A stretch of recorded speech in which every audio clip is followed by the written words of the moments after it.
नमस्कार। मैं आभा सहाय एक बार फिर उपस्थित हूँ अपने चैनल पोटली किस्से कहानियों की में। मैं आज ये तो नहीं कह सकती कि कहानी अच्छी लगे तो लाइक करें, क्योंकि कहानी सच्ची घटना पर आधारित सुख के बाद दुख और दुख के बाद सुख को चरितार्थ करती है।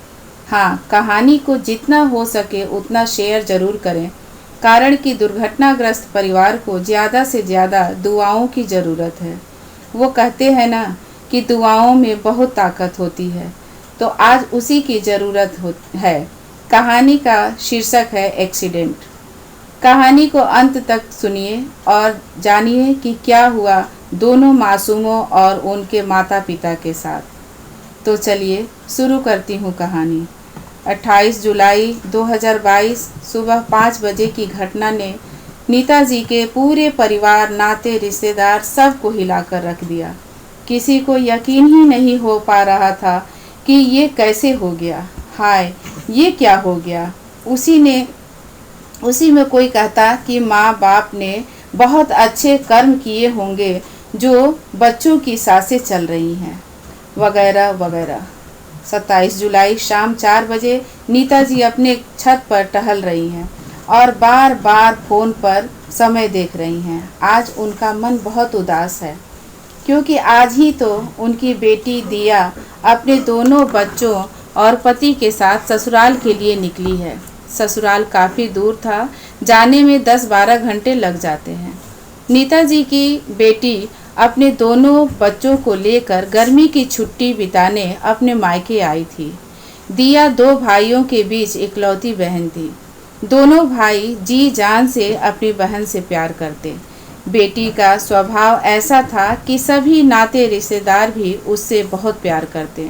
बुआ, मामा, मौसी, खानदान में किसी का भी बर्थडे हो, मैरिज एनिवर्सरी हो, क्या मजाल कि दिया की मेमोरी से बच जाए।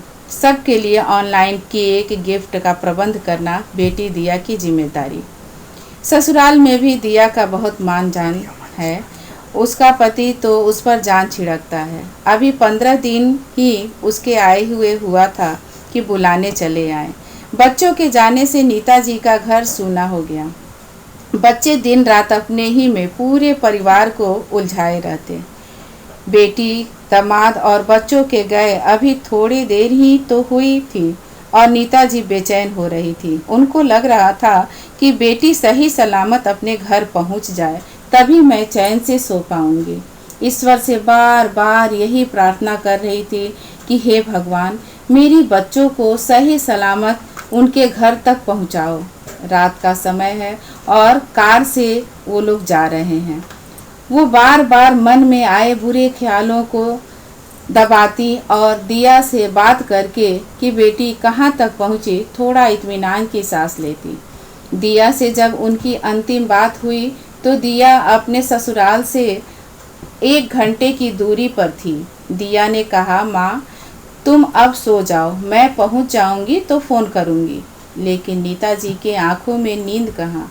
सोची कि अब थोड़ा ही दूर तो है, जब घर पहुंचकर फ़ोन करेगी तभी सोऊंगी। अभी फ़ोन कटे 5 मिनट भी नहीं हुआ होगा कि घंटी फिर से बज उठी। फ़ोन तो बेटी का ही था, पर उधर से आवाज़ आई वो दूसरे की थी। अभी वो इतना ही सुन पाई कि आपके बेटी, दामाद 2 बच्चों के साथ कहीं जा रहे थे क्या। इतना सुनना था कि वो फ़ोन अपने पति के तरफ फेंक कर चुप हो गई। मुंह से कोई आवाज़ नहीं निकली।